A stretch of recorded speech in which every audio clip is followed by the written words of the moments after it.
The Torah says that the waters covered the earth in the beginning, but most do not know that in Kabbalah, water and salt together form the most powerful purification instrument for prosperity. Turn off notifications for a few minutes. There is a ritual within the Kabbalistic tradition that combines the two oldest purification elements of the Torah, water and salt, in a nighttime procedure that the sages used to clear financial blockages and prepare spiritual channels to receive abundance. It is not complicated.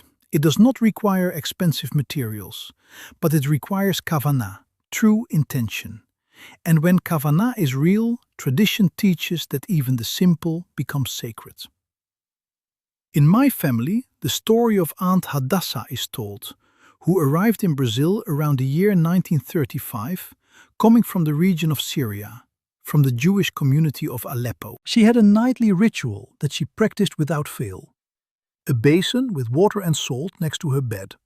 Before sleeping, she would wash her hands in that water and pronounce words in Hebrew. The basin was discarded in the morning. The water takes away what is not useful, she would say, and the salt ensures it doesn't come back.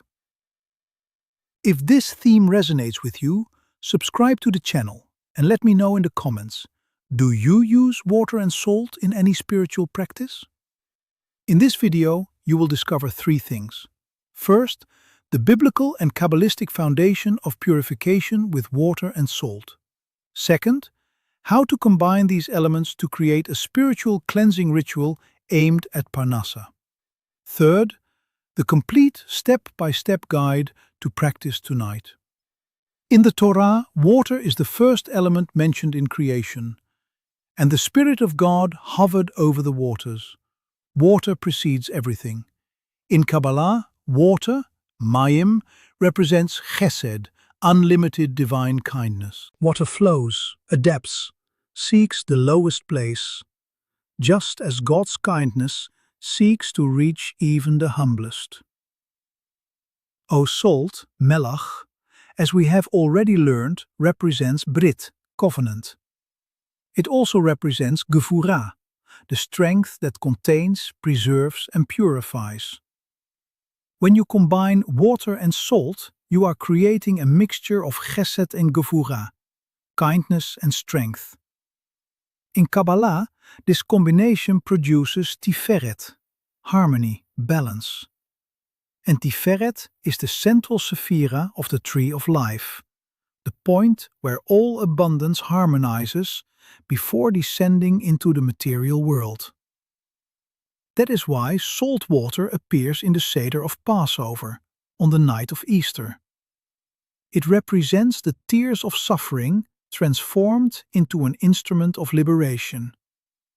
And every time you use salt water with spiritual intention, you are recreating that archetype, transforming suffering into liberation, blockage into openness, scarcity into path. In Kabbalah, financial blockages often originate from what is called reshimot rishonot, primary impressions, which are energetic patterns formed in childhood, in previous generations, or even in traumatic experiences with money. These patterns are imprinted in the person's spiritual field and act as filters that distort the way Shefa arrives. Salt water has the ability of tahara, purification of these impressions. It does not completely erase them in one night, but with each use it dissolves a layer, and with consistency, the layers are removed until the channel is clear.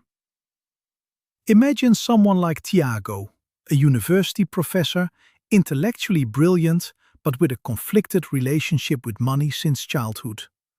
His parents always spoke about money with fear and scarcity. When he began to practice this ritual, understanding that it was not magic but spiritual work, the first thing that changed was the internal narrative about money. The scarcity phrases that echoed in the mind were gradually replaced by a sense of possibility. The Jewish tradition has a millennia-old relationship with prosperity. If you want to delve deeper, the material is in the description. Now let's go to the complete ritual. Nighttime purification with salt and water. Materials: a clean basin, used exclusively for this ritual. Clean water, can be from the tap. Coarse sea salt, 3 generous pinches. A clean white towel. When to do it? Every night before sleeping, or at least 3 times a week, Sunday, Wednesday and Friday. Step 1. Preparation. Place the water in the basin. Add the salt. As the salt dissolves, say Mayim vamelach, water and salt. Chesed v'gevura, kindness and strength.